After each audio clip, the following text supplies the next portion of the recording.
네, 안녕하세요, 여러분. 저는 한양대학교 혁신창업스쿨에서 IT 서비스 트렌드 동향에 대한 강의를 맡은 글로벌 기업가센터 박정배라고 합니다.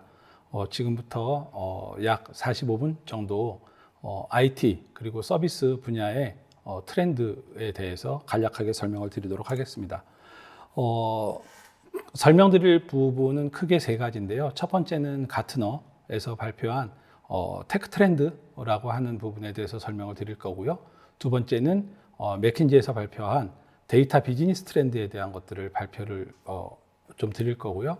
세 번째로는 올해 초에 라스베가스 CES에서 참가한 기업들의 전체적인 동향이라든지 서비스들을 분석을 한 CS 리포트를 중심으로 설명을 좀 드리도록 하겠습니다.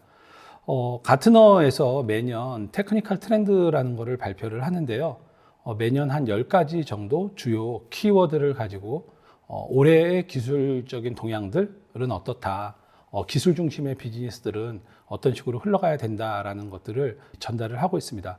그래서 올해 발표된 이 테크놀로지 트렌드에 대한 것들을 좀 크게 살펴보면 크게 이제 세 가지의 이 프레임, 그리고 그 각 프레임마다 한 세 가지의 키워드들, 그리고 그 전체를 둘러싸고 있는 키워드 이렇게 10가지로 설명을 드릴 수 있을 것 같아요. 첫 번째 최적화라고 하는 우리 이 전체 프레임이 좀 있고요. 두 번째 스케일 규모라고 하는 이 프레임이 좀 있고요. 세 번째 파이오니어, 우리가 개척 아니면 신규로 뭔가를 좀 이렇게 읽어내야 되는 이런 키워드들을 가지고 있고요. 이 세 가지 프레임을 둘러싸고 있는 전체적인 이제 메인 이 키워드는 이 지속 가능한 기술이라는 테마를 좀 이들이 설명을 하고 있습니다. 그래서 차근차근 설명을 드리면 첫 번째 이제 옵티마이즈, 두 번째 스케일, 세 번째 파이오니어 부분으로 좀 나눠서 설명을 드리도록 하겠습니다. 그런데 이런 키워드들이 기술적인 트렌드들을 기업들이 우리는 스타트업이니까, 여러분들은 스타트업이니까 이거를 즉각 반영하기는 더 어려울 수도 있어요. 그래서 가트너에서는 여러분들의 비즈니스적 관점, 여러분들이 시장을 보는 관점, 또는 기존의 기업들의 비즈니스 영역에서의 관점에 따라 이런 기술 로드맵이라고 하는 것들을 좀 같이 발표를 했는데요. 왼쪽 축에 나와 있는 것들을 우리가 이제 여러분의 비즈니스의 관점이라고 보면 될 것 같고요. 오른쪽으로 가로축을 형성하는 것들은 그게 이제 도입되는 그런 기술 트렌드들이 도입되는 시점, 시기, 이렇게 여러분들이 좀 보시면 좋을 것 같습니다. 그래서 왼쪽에 보시면 여러분들 같은 경우에 이렇게 볼 수 있겠죠. 우리가 두 번째를 볼게요. Maximize Value from Data라고 얘기를 한다 그러면 우리가 기존의 빅데이터, 이 빅데이터가 이미 구축되어 있는 기업들이 되겠죠. 사실 데이터를 구축하는 기업들과 이미 구축되어 있는 데이터를 갖고 비즈니스를 하는 기업들의 관점은 좀 다를 수 있거든요. 그래서 이렇게 구축되어 있는 데이터를 가지고 비즈니스를 하는 입장에서 보자 그러면 가장 중요한 건 AI 트리즘이라 그래서 우리가 이러한 고도화된 기술에 대한 어떤 사람들의 신뢰 아니면 불안, 의심 이런 것들을 이제 종합적으로 트리즘이라고 하는 이 약어를 모아가지고 설명을 하고 있는데, 이런 AI에 대한 것들, 그거에 대한 사람들의 거부 반응이 있을 수도 있고요. 또는 불안함, 아니면 맹목적인 신뢰, 이런 것들에 대한 좀 대응이 필요하다라고 보는 거고요. 두 번째가 이제 와이어리스 밸류 리얼라이제이션이라 그래서 우리가 이 가치를 실현하는 것이 오프라인인지 온라인인지 아니면 사무실인지 아니면 영업 현장인지 이런 모든 것들을 떠나서 우리 예전에 IoT라고 하는 게 이제 대세적인 기술 트렌드였던 적이 있어요. 그런 것처럼 이제는 이러한 어떤 데이터를 가지고 비즈니스를 하는 것들이 시간과 장소 이런 제약성을 좀 벗어나야 된다는 거죠. 그리고 나면 이러한 데이터를 가지고 우리가 AI 서비스를 하는데, 이 어댑티브 AI라고 하는 게 뭐냐면 적용 가능한 인공지능을 말하는 거거든요. 우리 알파고 인공지능 대단했었잖아요. 하지만 그 알파고가 우리 실생활에 영향을 미치는 거 볼 수는 없단 말이죠. 하지만 이러한 것들이 요새 인기를 끌고 있는 아니면 많은 회자가 되고 있는 챗 GPT와 같은 이런 어떤 인공지능을 가지고 아니면 이렇게 구축되어 있는 이 빅데이터가 머신러닝을 통해 가지고 우리가 궁금해하는 것들을 뭐 예전에는 우리가 구글에서 검색을 할 때 여러 가지 검색 조건들을 잘 섞어서 써야 우리가 필요한 것들을 빠르게 얻어낼 수 있었다면 지금은 이 프롬프트라고 얘기를 하죠. 뭐 여러분들에게는 어떻게 보면 해시태그라는 걸로 더 익숙할 수도 있을 거예요. 이러한 키워드들의 조합을 어떻게 내가 생성하느냐에 따라서 그들이 나에게 던져주는 대답은 다를 거거든요. 그런데 우리가 알파고 그래 대단한 인공지능이야, 뭐 최초의 사람을 이긴 인공지능이야 이렇게 얘기를 하지만 우리 생활에 와닿지는 않거든요. 하지만 챗GPT는 지금 사실 저도 강의를 하고 있지만 학생들의 리포트에서도 많이 발견이 되거든요. 실생활에 그만큼 사람들이 쓰고 있다라는 얘기가 되는 거죠. 그리고 나면 이게 이 관측 가능한 이 어떤 기술들 이런 것들이 필요하다라는 거죠. 뭐 가장 쉽게 설명하면 대시보드라고 하는 우리 뭐 현황판 뭐 아니면은 여러분들 쓰고 있는 어떤 뭐 이 전체적인 개요 이런 것들을 어떻게 우리가 이 데이터가 이런 우리의 업무 아니면 우리의 비즈니스 아니면 우리의 생활에 적용돼서 효과를 내고 있는지 그게 계량적으로 좀 측정이 되는 것들이 중요하다라는 거예요. 그래서 여러분들이 이 표를 보실 때는 왼쪽에 여러분의 비즈니스의 관점이 어디에 있느냐에 따라서 여러분이 최우선적으로 좀 학습해야 될 아니면 조금 더 신경을 써야 될 기술적 트렌드가 무엇이냐 이런 것들에 대한 것들을 설명하고 있으니까 그런 로드맵들을 여러분들도 잘 생각하셔서 수립하시면 좋을 것 같습니다. 첫 번째 최적화에 대한 부분들을 설명을 드리자면 세 가지 이제 키워드가 나오는데요. 첫 번째는 디지털 임뮨 시스템이라고 해서 디지털에 대한 면역 시스템을 갖춰야 된다는 거고요. 그 다음에 우리 이 관측 가능성의 적용이라고 하는 거는 우리가 이 기술이 적용이 돼서 나타나는 효과들, 결과들, 상황들이 계량적이고 객관적으로 우리가 파악을 할 수 있는 형태로 드러나야 된다는 거예요. 그리고 아까 말씀드린 것처럼 AI 트리즘이라고 하는 거는 이러한 AI 기술에 대한 고도화된 기술에 대한 트러스트, 신뢰와 리스크 그리고 이 어떤 보안을 관리하는 이 모든 것들을 이 약어로 우리 AI 트리즘이라고 얘기를 하는데 이 세 가지는 어떻게 보면 좀 그 같이 맥락이 맞닿아 있다고 볼 수 있을 것 같아요. 우리가 디지털에 대한 막연한 거부감이 있을 수 있습니다. 디지털 트랜스포메이션이라고 하는 기업들이 많은 기업들이 디지털 트랜스포메이션이 사실 숙제이기도 하고요. 많이 신경을 쓰는 부분이기도 하고 또 많은 프로젝트들이 일어나기도 해요. 근데 우리 만약에 여러분이 속해 있는 조직에서 이러한 디지털 트랜스포메이션 프로젝트가 진행이 된다 그러면 사람들은 우선 내가 이 시스템에 적응을 하지 못하면 어떡하지? 이게 기존에 있던 내 기득권을 건드리면 어떡하지? 내가 도태되거나 뭐 낙오되는 건 아닐까? 이런 것들이 아마 복합적으로 작용할 거예요. 그리고 여태까지는 사람이 판단을 했는데 이걸 기계가 판단해? 데이터가 판단해? 그걸 어떻게 믿지? 라고 하는 것들이 계량화된 수치로 객관적으로 나타나야 되겠죠. 이 모든 것들이 AI 트리즘이라고 하는 어떻게 보면 사람들이 갖고 있는 그 인간이기 때문에 갖고 있는 그러한 생각, 불안함, 뭐 아니면 맹목적인 믿음 이런 모든 것들이 아마 AI 트리즘으로 우리가 설명을 할 수 있을 것 같은데 이 세 가지가 사실은 묶여 있거든요. 결국 기술은 기술로서 존재하는 게 아니라 사람들이 기존에 하고 있는 일들을 최적화하는 수단으로 발전해야 된다, 적용돼야 된다, 도입되어야 된다. 이런 것들을 우리가 좀 얘기를 하고 있거든요. 그래서 우리가 이 기술에 대해서 사람들이 뭐 맹목적인 믿음을 갖는 것도 굉장히 좀 위험한 일이고요.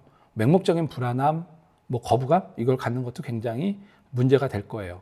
그렇다면 우리가 IT 기반의 서비스를 만드는 사람들 또는 이러한 프로젝트를 주도하는 사람들은 이 프로젝트에 해당되는 아니면 이 프로젝트에 영향을 받는 이해관계자들이 어떻게 이 기술에 대해서 거부감 없이 순차적으로 잘 적응할 수 있느냐. 우리 코로나 때도 백신을 1차, 2차, 3차 맞으면서 면역력을 키웠잖아요. 마찬가지로 기술이라고 하는 것도 한꺼번에 다 바뀌는 것보다는 사람들이 면역력을 가질 수 있게끔 순차적으로 적용이 된다면 훨씬 더 우리 조직 안에서 뿌리내리기가 받아들여지기가 손쉬울 거라는 말씀이죠. 그래서 첫 번째 이제 디지털 임뮨 시스템에 대해서 좀 말씀을 드리면 왼쪽 아래에 우리 그림이 나와 있습니다. 6가지의 중요한 요소들이라고 되어 있는데요. 관측 가능해야 되고요. 그 다음에 이 AI에 대한 이 거부감이 있는지 없는지, 충돌이 있는지 없는지 테스팅도 해야 되는 거고요. 그 다음에 이걸 자동화하는 범위 이런 것들도 적용을 해야 되는 거고요. 뭐 여러 가지 요소들이 있을 수 있어요. 그래서 우리가 디지털 프로젝트 또는 IT 서비스를 도입을 하기 위해서는 이거에 적응할 수 있는 환경을 만들어야 되는 거거든요. 그러니까 기존의 기업에서는 우리 최고 경영자의 주도하에 이런 어떤 그 학습을 할 수 있는 커뮤니티죠. 이걸 체험을 할 수 있는 커뮤니티죠. 이걸 만들어서 전사적으로 아니면 전 조직적으로 이것들에 대해서 차근차근 적용을 할 수 있게끔, 그리고 버려야 될 것과 재사용해야 될 것들, 바꿔야 될 것들, 이런 우선순위들을 좀 이렇게 끄집어내야 되거든요. 이런 것들이 되게 많이 필요하다라는 거죠. 그래서 이 사례로는 이 같은 회에서는 아메리칸 에어라인의 디지털 트랜스포메이션 사례를 들었는데요. 사실 여러분들 우리나라 같은 경우는 뭐 항공기를 탈 때 사실 어떻게 보면은 되게 자동화돼 있잖아요. 뭐 물론 지금은 많은 항공사들도, 외국의 항공사들도 다 그렇게 하고 있습니다만, 뭐 항공권 없이 그 앱에다가 티켓을 다운로드 받아가지고 우리가 뭐 QR 코드를 대고 비행기를 탑승한다든지 뭐 이런 것들이 많이 벌어지고 있는데, 사실 이 전통적인 이 거대 항공사들은 아직도 약간 아날로그 스타일의 업무들이 많이 존재하고 있어요. 그래서 실제로 이제 해외에서 이렇게 좀 비행기 탑승을 하다 보면 아직도 그 직원들이 이렇게 프린트된 리스트에 직원들 탑승권 찍힐 때마다 그 번호 이렇게 체크해 가지고 이 티켓팅을 한 승객들과 탑승하는 승객들 이 매치업하는 이런 것들을 종종 볼 수 있거든요. 근데 이제 이걸 디지털로 전환을 하기 위해서는 문제는 이 기술이 좋은 기술로 빠른 업무 시스템을 만드는 것도 중요하겠지만, 그걸 쓰는 사람들이 적절하게 써야 되는 거거든요. 뭐 저희들이 이 디지털 트랜스포메이션 작업을 할 때 우스갯소리로 하는 게, 뭐 시스템이 펜티엄이면 뭐하냐, 사용하는 사람이 286이면 결국 이 시스템은 286이다. 예전에 이런 얘기들을 농담하면서 많이 했었거든요. 여러분들이 지금 스마트폰을 갖고 있지만 이 스마트폰을 그냥 단순하게 전화만 걸고 메시지만 보내는 거라면 예전에 피처폰하고 다를 게 거의 없잖아요. 그죠? 하지만 어떤 사람들은 이 스마트폰을 가지고 제조사가, 그 다음에 이 운영체제를 만든 회사들이, 아니면 앱을 만든 이 서비스 기업들이 생각하지도 못하는 것들을 사용자가 만들어서 쓰는 것들 많이 볼 수 있을 거예요. 그건 그 시스템의 그 환경에 적응한 사람들이 만들 때 이 생각하지 못했던 것들을 발견해내는 것들이거든요. 우리 디지털 적응이, 디지털 면역이 굉장히 잘 이루어진 케이스라고 볼 수는 있겠죠. 연령대에 따라서 뭐 젊으니까 잘 쓸 거야, 뭐 나이가 들었으니까 못 쓸 거야, 이건 사실 되게 그 큰 편견일 수 있거든요. 여러분의 고객들이 여러분이 만들려고 하는 IT 서비스 시스템에 대해서 어떤 적응력을 가지고 있을까, 그것과 비슷한 어떤 디지털 경험을 갖고 있을까, 이걸 파악하는 게 굉장히 중요한 문제일 것 같아요. 두 번째는 이제 관찰 가능한 이런 그 가능성을 어떻게 적용할 것이냐의 문제인데, 왼쪽 아래에 이제 우리 이 다이어그램을 보시면 이 로우 데이터에서 어떻게 맥락을 뽑아내고 분석을 해서 우리가 이 데이터를 가지고 만들 수 있는 그 의사결정 요인들을 뽑아낼 수 있느냐, 사실 이거거든요. 뭐냐면 우리 주변에는 굉장히 많은 데이터들이 날아다니고 있어요. 여러분의 생활 자체가 데이터거든요. 여러분이 아침에 눈을 떠서 저녁에 잘 때까지, 심지어는 자는 동안에 여러분의 수면 습관도 데이터가 될 수도 있겠죠. 그럼 이 수많은 로 데이터들을, 기초 데이터들을 가지고 그 안에서 어떤, 뭐 맥락이라고는 하지만 어떤 알고리즘이 될 거예요, 사실. 어떻게 우리가 이거를 분석할 거냐, 이 데이터들 간에 존재하는 관계를, 결과값을 우리가 어떤 식으로 도출해 낼 거냐라고 하는 맥락하에서 데이터를 분석해야 되는 거거든요. 그러니까 순수하게 우리가 어떤 데이터가 있을 때 그거에 대한 우리 빈도 분석이라고 얘기를 하죠. 통계값만 갖고는 우리가 사람들이 그 안에서 어떻게 의사결정하는지에 대한 관계, 아니면은 그 중요한 이유, 이런 것들을 찾아내기는 굉장히 어려울 거예요. 그런데 A라고 하는 데이터 조합과 B라고 하는 데이터 조합 간에 생성되는 맥락을 이해한다면, 우리 소설을 읽을 때도 맥락을 이해하면 소설이 훨씬 더 재밌는 거고, 그 안에 있는 숨겨진 복선을 찾아내면서 지은이의 의도를 우리가 스스로 유추해내기도 하고 그게 결말에서 우리가 맥락에서 유추한 것과 맞았을 때의 희열 아니면은 그걸 또 지은이가 또 다른 맥락으로 숨겨놨을 경우에 우리가 그러한 복선에 감탄하는 것들 이게 사실은 어떻게 보면은 우리가 책을 읽는 글을 읽는 재미라고 한다면 데이터도 마찬가지거든요. A라고 하는 데이터, B라고 하는 데이터, C라고 하는 데이터들 간에 맥락을 찾아서 그 데이터들 간의 상관관계에서 사람들이 말해주려고 하는 것들 그리고 고객들이 우리에게 던져주려고 하는 힌트가 무엇인지 이걸 찾아내는 게 굉장히 중요한 일이 될 거예요. 그래서 테슬라는 미국의 모든 주는 아니지만 특정 주에서 이들이 오토파일럿이라고 하는 자율주행 이 운전을 통해 가지고 하는 습관들을 관찰을 해서 거기에서 나온 값들을 가지고 의미 있는 이 오토파일럿이라고 하는 것들도 사실 아무 때나 쓸 수 있는 건 아니거든요.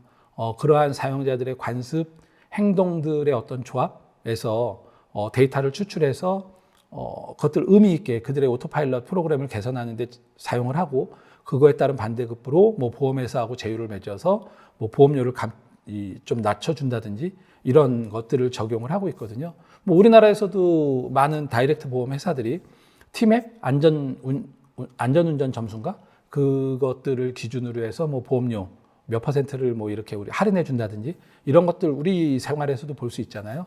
이런 것들이 알게 모르게 우리 주변에서 굉장히 많은 것들이 벌어지고 있다는 거죠.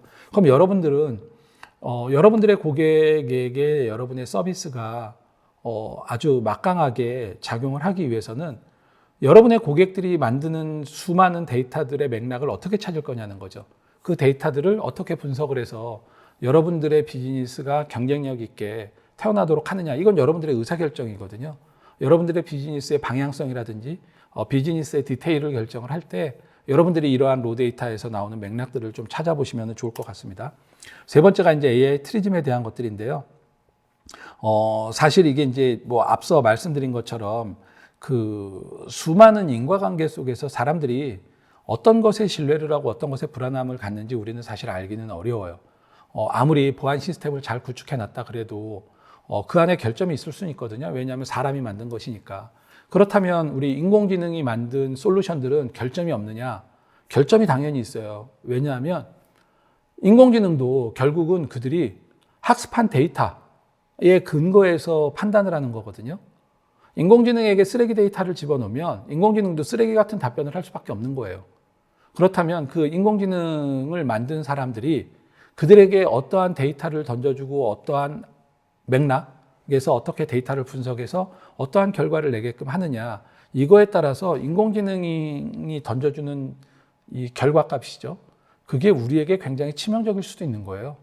마찬가지로 여러분들이 어떠한 그 소프트웨어를 만들거나 IT 서비스를 만들 때 그 안에서 이러한 무결점들이 고민이 되지 않는다 그러면 여러분들의 서비스는 자칫 잘못하면 고객들을 잘못된 방향으로 이끄는 서비스가 될 수도 있는 거거든요. 그리고 그게 고객들에 의해서 드러나게 된다 그러면 여러분의 서비스는 한순간에 도태될 수도 있는 거죠. 우리 주변에서 그 수많은 이 사실 데이터라든지 보안이라든지 이런 어떤 IT 서비스에 대한 것들 우리가 편하니까 쓰고는 있지만 내심 이게 뭐 내 사생활을 침해하지는 않을까 뭐 이런 걱정들 그러면서도 안 쓸 수는 없고 수많은 사람들이 이러한 아마 우리 마음속에 갈등을 겪고 있을 거라는 거죠. 그걸 여러분들은 어떻게 고객들에게 확신을 줄 수 있냐는 거예요. 두 번째 우리 프레임으로는 스케일, 이 규모라고 하는 걸 볼 수 있는데요. 이 규모를 위해서는 서비스가 사실은 어떻게 보면 일정한 프레임으로 딱 구축이 된다라고 하는 건 오히려 위험할 수도 있다라는 거죠. 그래서 이 스케일이라고 하는 프레임 안에는 세 가지 키워드를 제시하고 있는데요. 그 첫 번째가 인더스트리 클라우드 플랫폼이라고 하는 거예요. 우리 클라우드 서비스 많이 쓰죠. 개개인의 클라우드 서비스를 많이 쓰고는 있지만 결국은 기업들도 그들의 서비스 자체를 클라우드 기반으로 옮겨갈 수밖에 없을 거라는 거죠. 왜 그러냐면 우리 세 번째 이제 키워드가 와이어리스 밸류 리얼라이제이션인데 이 무선 기술이 통합된다라고 하는 건 결국은 뭐냐면 그 기술, 그 서비스, 그 솔루션을 쓰고 있는 이해관계자들이 때와 장소를 가리지 않고 이제 돌아다닌다라는 거거든요. 사무실에서만 앉아서 작업을 하는 게 아니라 돌아다니면서도 작업을 하고요. 집에서도 하고요. 지하철 안에서도 할 거예요. 뭐 자면서 저절로 되는 비즈니스도 있겠죠. 그런 것처럼 이 와이어리스 밸류 리얼라이제이션이 가능해지려면 결국 산업 클라우드 플랫폼을 쓸 수밖에 없는 거죠. 내 서버가 만약에 그들에게 적절한 서비스를 적절한 속도와 규모의 서비스를 제공할 수 없다 그러면 내가 사무실을 떠나서 일을 할 수는 없는 거거든요. 그렇다고 그러면 사무실의 보안 때문에 사무실에 있는 서비스를 우리 개방형으로 설계할 수도 없는 거잖아요. 뭐 이러한 것들 때문에 우리가 이런 어떤 지금 때와 장소를 가리지 않는 이런 그 트랜잭션들이죠. 이런 이 활동들이 일어나기 때문에 산업 보안 플랫폼으로 옮겨갈 수밖에 없다는 거고, 그렇기 때문에 플랫폼 엔지니어링이 이루어져야 된다는 거예요. 뭐냐면 우리가 이제 엑스옵스라고 뭐 보통 얘기를 하는데 엑스트라 오퍼레이션이라고 보통 우리가 지칭을 하거든요. 운영을 하는 데 있어서 이것들이 그냥 뭐 일정한 틀, 일정한 체계 안에서만 묶여 있어서는 사용자들이 그걸 효과적으로 쓸 수 없다라는 거죠. 그러니까 결국 이 스케일에서 다루고 있는 세 가지 키워드들도 서로 엮여서 이 스케일이라고 하는 기업이 규모의 비즈니스를 달성하기 위해서는, 우리가 규모의 비즈니스라고 하는 건 뭐냐면 최적화하고도 연결이 되지만 최소한의 비용으로 최대한의 효과를 창출해야 되는 거거든요. 그러기 위해서는 여기에 내가 투입되는 IT 인프라스트럭처라든지 아니면 서비스를 구축해서 운영할 때의 어떤 운영비적인 측면들, 이런 것들이 최적화되기 위해서는 결국 이 세 가지 키워드들이 가장 중요하게 작용을 할 것이다. 이렇게 설명을 하고 있습니다. 그래서 첫 번째 우리 인더스트리 클라우드 플랫폼을 보면 사실 어떻게 보면 우리가 그 인프라스트럭처 애저 서비스, 우리 뭐 사스, 여러분 그 솔루션 애저 서비스라고 해서 우리 사스는 여러분들 많이 들어보셨을 거예요. 그런데 이 인프라스트럭처 애저 서비스라고 하는 건 뭐냐면 결국 우리가 기업이 어떠한 그 비즈니스를 하기 위해서 디지털 트랜스포메이션화 된다 그러면 결국 이 디지털 자산들이, 디지털 인프라스트럭처들이 서비스에 적합하게 설계가 돼야 된다라는 얘기가 되는 거거든요. 그러면 필연적으로 이런 어떤 클라우드 플랫폼을 이용하는 게 우리가 비용 대비 효과, 그 다음에 어떤 운영의 효율성, 그 다음에 어떤 뭐 개발을 하고 운용을 하는 데 있어서의 접근성, 이런 것들에 있어서 최적화된 그 선택이 될 수 있다는 거죠. 사실 우리는 잘 모르고 있지만 우리를 둘러싸고 있는 많은 공공 서비스들이 이런 클라우드 플랫폼 우리 운영이 되고 있잖아요. 여러분 버스 정류장에서 몇 번 버스가 언제 도착하는지, 몇 분에 도착하는지, 몇 번 버스는 안에 사람이 많은지 적은지, 이거 다 나타나잖아요. 사실 그게 우리가 특정한 어떤 그 인프라스트럭처를 갖추고 그 프레임 안에서 서비스를 하려고 그러면 서울은 서울밖에 제공을 못할 거예요. 지하철은 지하철대로, 버스는 버스대로 이렇게밖에 제공이 못하지만 여러분 카카오 맵을 켜고 그 안에서 내가 어디에서부터 어디 가려고 하면 몇 번 버스가 몇 분에 도착하고 이걸 타고 어디에서 갈아타는데 몇 분의 시간이 소요되고 지하철로는 몇 정거장 가는데 몇 분 돼서 네가 목적지에 도착하는 시간은 최종 몇 시 몇 분쯤 될 거야 라고 하면 우리 거기에서 1, 2분 차이가 거의 안 나거든요. 내가 중간에 딴짓만 안 하면 아마 그 카카오 맵에서 제안하는 대로 여러분들이 버스 타고 지하철 타고 도보로 이동을 한다 그러면 똑같은 결과가 예측이 될 거라는 거죠. 그게 결국은 그 안에 그 서비스를 둘러싸고 있는 여러 가지 플랫폼들이 클라우드에서 다 연결이 되고 있다는 거거든요. 우리 이제 맨 마지막에 설명할 와이어리스 이 밸류 리얼라이제이션하고도 아마 연결이 될 거예요. 근데 그러니까 여러분들이 이 기술 트렌드를 이해를 하실 때 우리나라에서는 이게 뭐 우린 당연한 거야 라고 생각할 수 있지만 우리나라에서 구현되는 서비스가 외국에서는 구현되지 않는 게 여러분 거의 절반 가까이가 돼요. 뭐 미국, 뭐 유럽 기술 선진국이니까 이런 것들이 많이 적용이 되겠지? 안 그렇거든요. 왜냐하면 이 IT 서비스라고 하는 건 결국 뭐냐면 이 서비스를 제공하기 위한 인프라스트럭처가 우리 생활 곳곳에 다 깔려 있어야 되는 거거든요. 근데 우리는 뭐 오래전부터 뭐 거의 한 20년 전부터 뭐 광통신, 뭐 광역통신 이런 것들로 해서 통신망들이 되게 촘촘히 깔려 있잖아요. 그리고 뭐 여러분들 집에 누구나 다 쓰고 있는 셋탑박스들이 있잖아요. 뭐 KT가 됐든 뭐 SK가 됐든 LG U+가 됐든 여러분 집에 라우터들 다 쓰고 계실 거란 말이죠. 걔네들이 결국 이 클라우드 플랫폼의 중개기 역할을 해주는 측면도 있거든요. 그래서 여러분들이 그런 것들을 어떻게 활용할 것이냐. 기술이 이런 게 중요하구나, 이렇게 흘러가구나, 이게 중요한 게 아니라 이러한 기술 트렌드들을 내 비즈니스에서 어떻게 활용하면 좋을까, 어떻게 적용하면 좋을까, 어떻게 써먹으면 좋을까, 이게 사실 여러분들이 고민해야 될 숙제가 될 거예요. 이 두 번째로는 그런 플랫폼 엔지니어링이라고 하는 건데 뭐냐면, 이 플랫폼 엔지니어링이라고 하는 거에 가장 중요한 건 뭐냐면, 여러분이 서비스를 짤 때 그 서비스를 구성하는 여러 가지 요소들이 결국은 모듈화돼야 된다라는 얘기가 되는 거거든요. 그래야 업그레이드도 쉬워질 거고요. 어떤 보안에 대한 패치 이런 걸 적용하는 것도 쉬워질 거고요. 우리가 하나의 프로그램을 턴키로 많은 스타트업들이 자기가 직접 IT 서비스를 구축하지 못하기 때문에 어떤 IT 업체에다가 턴키로 맡기거나 뭐 우리 그 외주 용역이라고 얘기를 하잖아요. 뭐 이렇게 외부에다가 맡겼을 경우에 턴키로 소스를 받아오는 경우들이 있거든요. 근데 그걸 업그레이드하거나 유지 보수를 해야 되는데 그걸 개발한 담당자가 그 회사를 퇴사했어요. 그럼 이거 아무도 못 고치는 결과를 우리가 많이 보거든요. 그래서 실제로 디지털 트랜스포메이션에서 프로젝트 매니저가 해야 될 일은 뭐냐면 이 프로젝트의 무결성도 중요하지만 이 프로젝트를 구성하는 여러 가지 요소들이 모듈화돼야 되는 거거든요. 잘못된 것만 끄집어내서 고쳐야 되는 거죠. 여러분이 차를 샀는데 차가 좀 이상해. 그럼 차 전체를 바꾸는 게 아니라 엔진이 잘못되면 엔진만 손봐야 되는 거고 시트가 불편하면 시트만 갈면 되는 거거든요.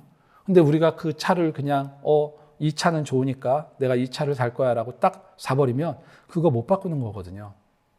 그 안에서 내가 하고 싶은 추가적인 행위들, 내가 갖고 있는 어떤 생활 습관들하고 다른 것들을 고치고 적용하기가 되게 어렵다는 거죠. IT도 마찬가지거든요.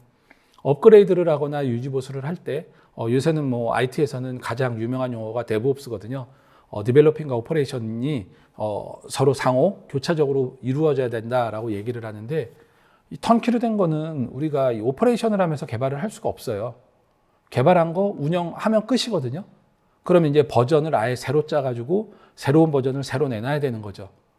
이게 근데 지금처럼 시장의 변화 속도가 빠른 상황에서는 우리가 경쟁자의 이 전략이 바뀌는 것들, 소비자들의 행동이 바뀌는 것들, 이걸 따라가기가 되게 어렵다라는 얘기가 되는 거죠. 그리고 이제 여섯 번째가 이제 그러면 우리 이 무선 가치 실현이라고 되어 있는데, 그건 우리가 이 어떻게 보면 이 서비스를 가지고 언제 어디에서건 쓸 수 있어야 된다라는 거거든요. 결국 뭐 스마트 디바이스 기반의 여러분들의 앱을 만들어서 여러분의 고객을 스마트 디바이스 안에서 활동을 하게 할 거라 그러면 사실 큰 문제는 되지는 않을 거예요. 왜냐하면 누구나 다 이 스마트 디바이스들을 갖고 다니면서 일을 하니까 이 앱이 통신망의 접속만 잘 되고 있다. 그리고 그 통신망에서 여러분이 서비스를 제공하는 서버 네트워크에 연결만 잘 되면 사실 큰 문제는 없을 거예요. 근데 이게 만약에 우리가 뭐 집에 있는 우리 IP 카메라라든지 아니면 어떤 셋탑박스라든지 아니면 우리 스마트 도어록 이런 거라든지 뭐 아니면 직장에 PC를 원격으로 제하는 거라든지 이런 것들이 구현이 된다 그러면 이건 또 다른 문제가 되는 거거든요. 그래서 여러분이 이런 어떤 그 규모의 비즈니스를 하기 위해서는 이 클라우드 시스템, 그 다음에 이 무선 환경이 되겠죠. 언제 어디서건 접속할 수 있는 환경, 그리고 그걸 위해서는 플랫폼 엔지니어링 기반의 솔루션을 개발해야 된다라는 것들을 여러분들이 좀 그 염두에 주시면 좋을 것 같아요. 세 번째 이제 프레임으로는 우리가 파이오니어, 약간 뭐 개척이라고 설명을 할 수 있을 것 같은데요.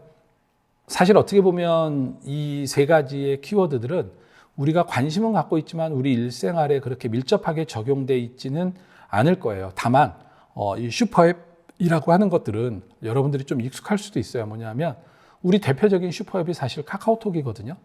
카카오톡 하나로 모든 걸 다 하잖아요.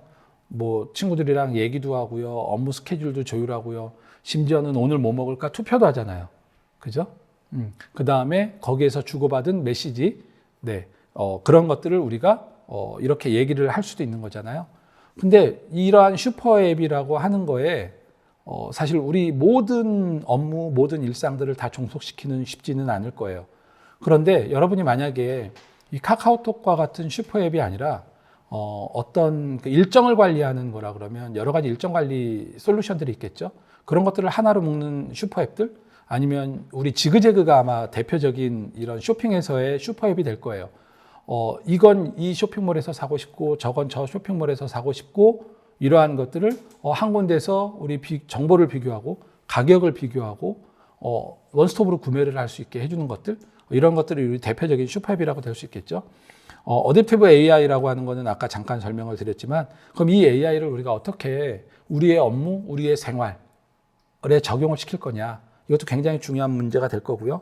메타버스가 사실은 많이 화두가 돼요. 그래서 많은 스타트업들이, IT 스타트업들이 메타버스로 뭘 하겠다라고 이렇게 뭐 창업을 하는 것들이 작년에도 뭐 많은 사례들을 가지고 오긴 했지만, 그럼 이 메타버스를 가지고, 메타버스라고 하는 우리 이 솔루션을 가지고, 서비스를 가지고 우리는 고객에게 무엇을 제공할 거냐, 어떤 경험, 어떤 결과를 제공할 거냐, 이게 되게 중요하다라는 거죠.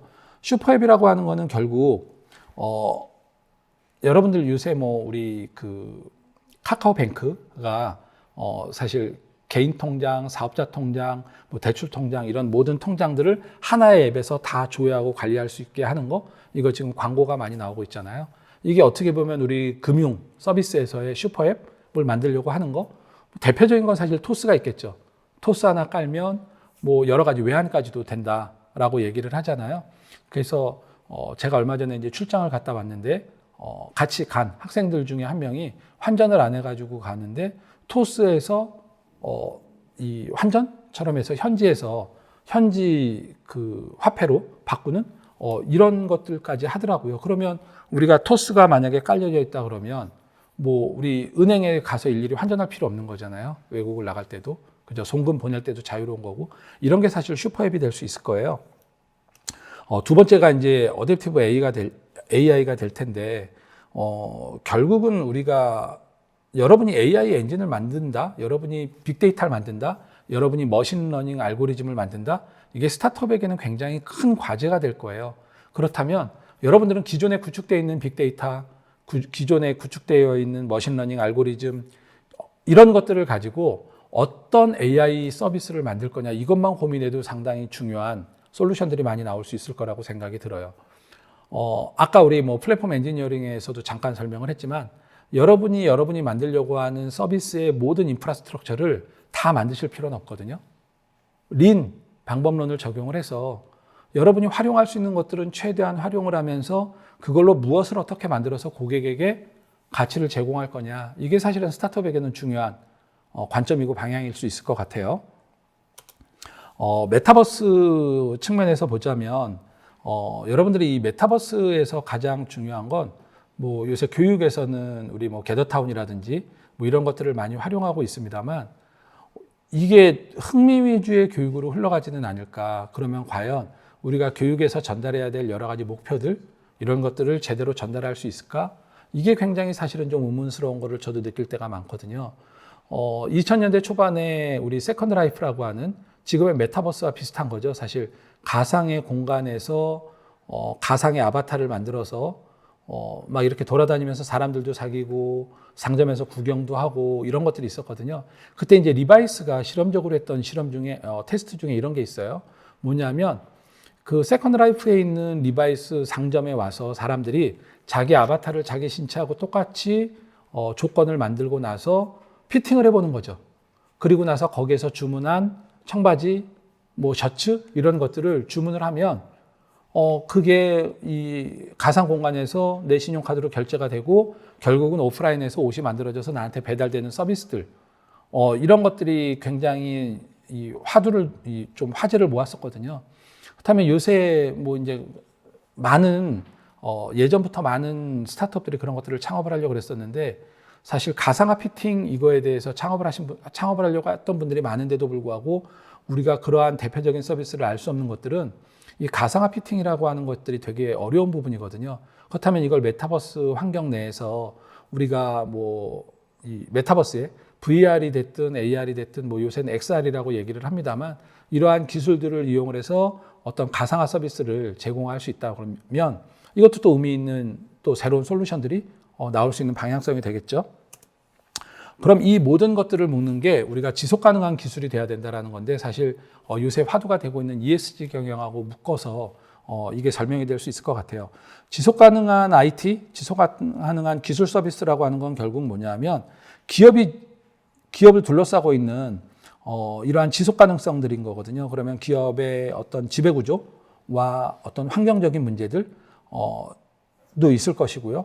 또 아니면 우리 이 고객이나 아니면 사회적인 이 지속 가능성을 구현하기 위해서는 사회적 문제, 그러니까 기업의 지배 구조와 어떻게 연결이 돼서 서비스가 나와야 되냐 이런 것도 있을 수 있을 거예요. 그리고 이러한 거버넌스 기업의 지배 구조가 경쟁력을 갖기 위해서는 우리가 이 적용 가능한 기술들 그리고 이 기술들로 구현할 수 있는 비즈니스들이 결국은 중요한 화제가 될 거라는 거죠. 그래서 이러한 측면에서 우리가 이러한 그 지속 가능한 기술 측면에서는 결국 기업이 이 기술을 그들의 비즈니스에 어떻게 적용시켜서 그들을 둘러싸고 있는 환경적인 측면, 사회적인 측면, 그리고 고객과의 접점에 어떻게 활용할까라고 하는 게 이제 우리 중요한 관점이란 말이죠. 그러면 여러분이 IT 서비스 쪽의 스타트업이라면 여러분의 고객을 둘러싸고 있는 그들의 생활, 그들의 일, 아니면 그들이 즐기고 있는 취미, 그들이 관심을 갖고 있는 분야에 어떻게 영향을 미치는 기술들을 가지고 어떤 서비스 결과들을 만들어낼 거냐. 이게 이제 여러분들이 고민해야 될 측면들이 될 수 있을 것 같습니다.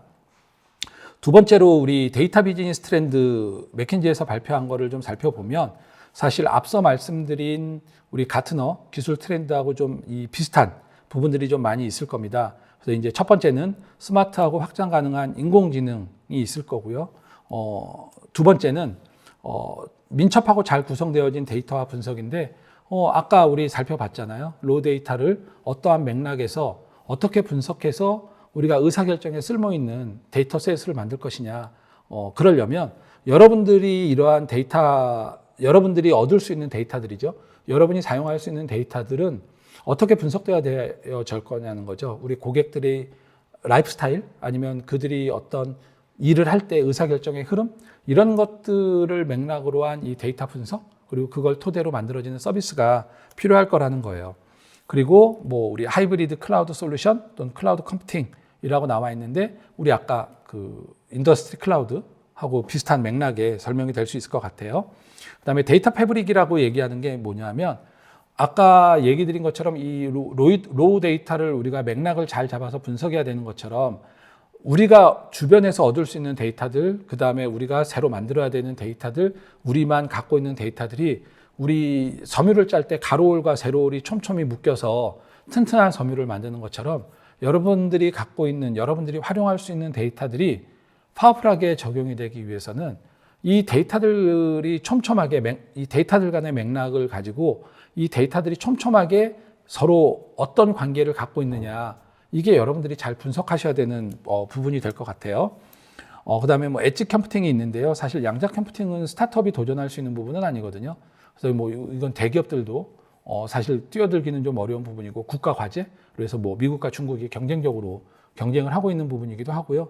근데 이러한 그 인프라스트럭처들이 구축된다면 여러분들은 어떠한 서비스를 할 수 있을까? 이게 스타트업이 가져야 될 관점일 것 같아요. 그다음에 이제 증강 분석이라고 얘기를 하는 게 뭐냐면 요새는 AI나 아니면 머신러닝을 통해 가지고 우리가 이걸 분석할 수 있는 툴들이 방법들이 굉장히 다양해진 거잖아요. 여러분들이 시장에 대해서 어떠한 관점을 얻기가 어렵다 그러면 아까 말씀드린 것처럼 이 프롬프트죠. 이걸 잘 구성을 해서 챗GPT와 같은 인공지능 서비스에다가 입력을 해가지고 어떤 결과를 어떻게 얻어내고 또 다른 프롬프트를 가지고 얻어낸 결과들, 이러한 결과들을 여러분들이 어떻게 분석할 수 있을 것이냐. 아니면 구글링에서 얻은 데이터를 가지고 여러분들이 챗GPT에다 넣어서 또 다른 데이터를 또 얻어낼 수도 있을 거예요. 이러한 방법들을 여러분들이 좀 많이 활용을 해보시면 좋을 것 같고요. 사전 정의된 대시보드의 소멸이라고 하는 건 뭐냐면 우리가 획일화되고 정형화된 대시보드죠. 이런 어떤 분석 시스템으로는 모든 상황, 모든 사람, 모든 시장을 다 해석하기는 이제는 어려워졌어요. 굉장히 개인화되고 우리가 고유화된 분석들이 필요한 거거든요. 그러기 위해서는 각각 개인에 맞는 대시보드들, 개인에 맞는 현황들, 분석들이 우리가 고객에게 어쩌면 제공해야 될 비즈니스의 방향성이 될 수도 있을 것 같습니다. 그 다음에 이제 우리 엑스트라 오퍼레이션이라고 얘기를 하는데요. 데브옵스에서 출발을 한다고 이제 보는 거죠. 뭐냐면, 개발과 운영이 우리 어떻게 보면은 서로 상호 복합적으로 상호 연계돼서 이루어져야 된다라는 거거든요. 사실 어떻게 보면 우리가 린 프로세스가 여기에 적합한 방법론이 될 수도 있거든요. 완전 무결하게 만들어서 우리가 시장에 내놓을 수는 있지만 그럴 경우에 우리가 타이밍이 늦을 수도 있고요.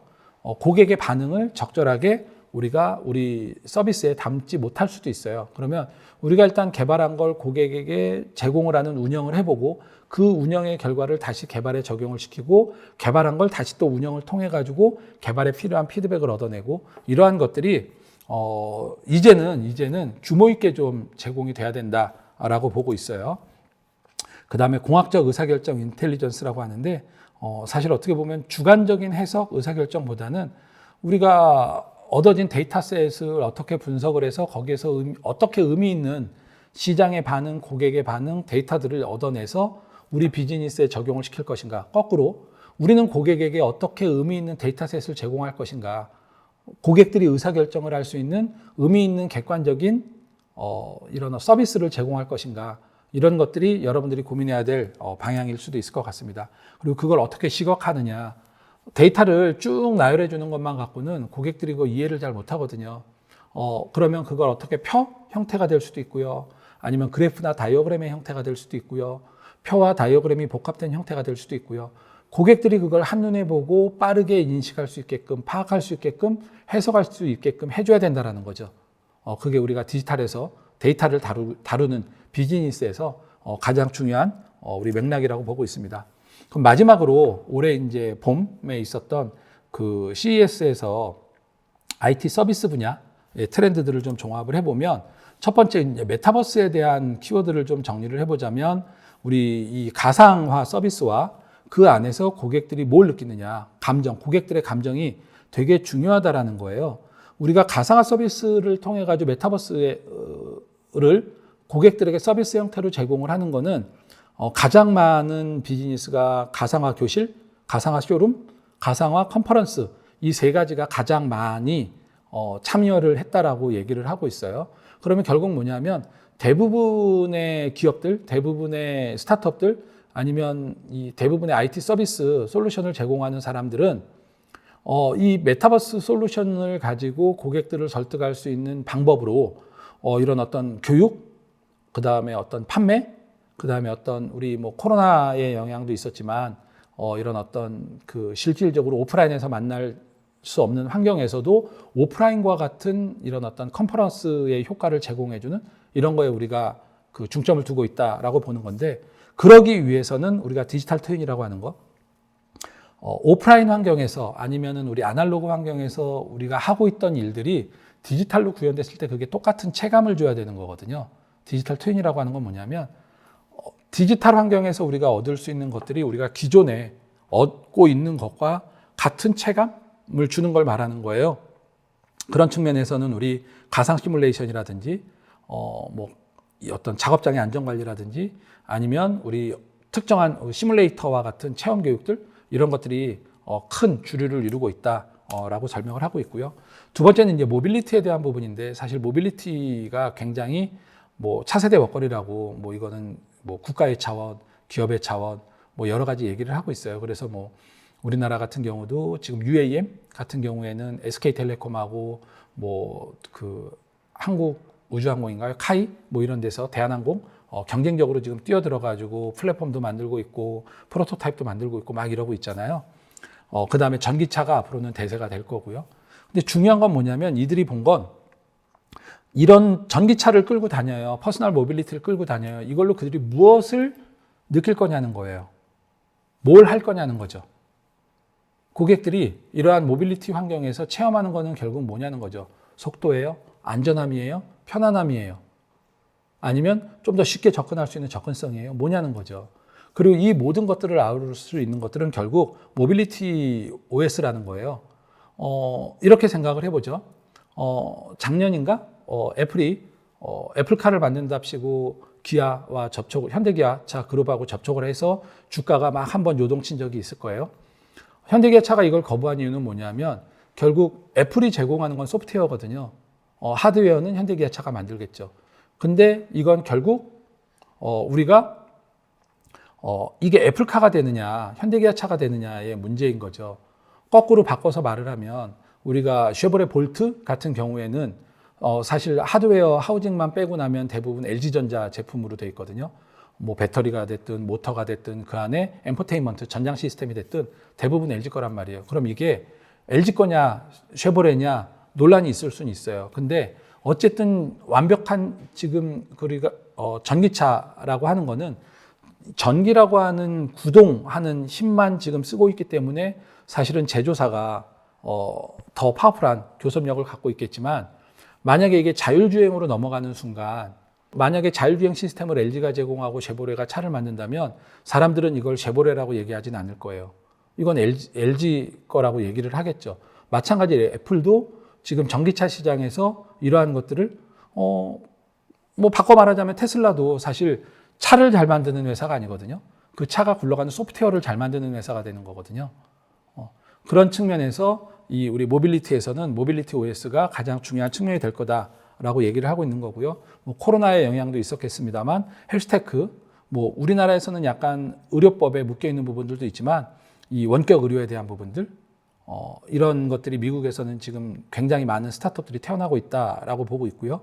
그 다음에 피트니스 테크죠. 우리 뭐 홈핏 뭐 이런 것들 많이 지금 서비스들이 코로나 때 많이 나오고 있었잖아요. 이게 이제 전 세계적인 트렌드가 될 거라는 거예요. 그리고 우리 지속 가능한 뭐 앞에 우리 가트너에서 얘기한 것과도 연결이 되겠지만 지속 가능성을 위해서는 기술이 환경적인 이슈와 자연적 이슈도 봐야 된다라는 거예요. 그게 이 기업이 이 솔루션이 이 비즈니스가 어떻게 지속 가능한 지배 구조를 유지할 수 있게 해주느냐 이게 중요한 문제가 될 거라는 거죠. 마지막으로 뭐 이건 뭐 설명이 굳이 필요 없겠습니다만 게임은 앞으로도 대세가 될 거다. 그래서 뭐 한 3주 전인가요? 언리얼에서 게임 버전을 지금 그 5.0으로 올렸잖아요. 그러면서 거의 실제와 똑같은 우리 3D 체감 게임이 이제는 가능해졌다. 뭐 이런 것들 지금 발표하고 있잖아요. 언젠가는 앞에 말한 XR과 이 게임 이런 것들이 우리 결합이 된다 그러면 또 메타버스와 이 게임이 결합이 된다 그러면 또 우리가 예측하지 못하는 막강한 파워풀한 비즈니스 모델들이 나올 수 있겠죠. 그래서 이걸 좀 정리를 해보자면 여러분들은 이 디지털 트윈이라는 측면에서 디지털 트랜스포메이션은 앞으로의 대세다. 그리고 이 디지털 트랜스포메이션에서의 주된 방향성은 데브옵스, 개발과 운영이 동시에 이루어져야 된다. 상호 교차적으로 이루어져야 된다라는 거고요. 결국은 IT 솔루션들은 서비스 기반이죠. 서비스 개념으로서 제공이 돼야 된다라는 거죠. 고객들이 IT 기술을 이용하는 게 아니라 IT 기술로 만들어진 서비스를 어떻게 이용할까 이런 관점에서 여러분들이 좀 살펴보시면 좋을 것 같고요. 우리가 보안이라고 하는 것들 그리고 그 데이터 클라우드가 대세면 사실 거기에 보안은 필수적인 거거든요. 내 손 밖에 있는 것들에 대해서 사람들은 불안을 느낄 수밖에 없어요. 그리고 그러한 것들이 우리가 인지를 할 수 있는 알고리즘 기반이 적용이 돼야 되는 거고 궁극적으로는 이러한 디지털 기술에 대해서 사람들이 좀 면역 체계를 갖출 수 있게끔 순차적으로 차근차근 사람들을 설득할 수 있는 기술부터 이렇게 좀 변환이 돼야 된다라는 거고요.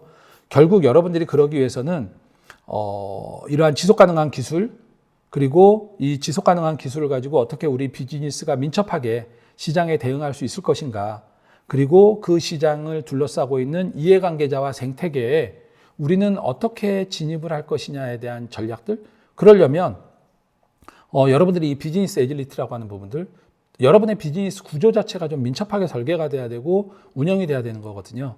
이런 것들에 대해서는 여러분들이 지속적으로 학습을 하고 적용을 시킬 수 있는 습관화 이게 굉장히 중요한 문제라고 생각을 합니다. 그래서 지금까지 여러분들에게 우리 IT 서비스에 대한 기술 동향에 대한 강의를 진행했습니다. 들어주셔서 감사하고요. 이것으로 마치도록 하겠습니다.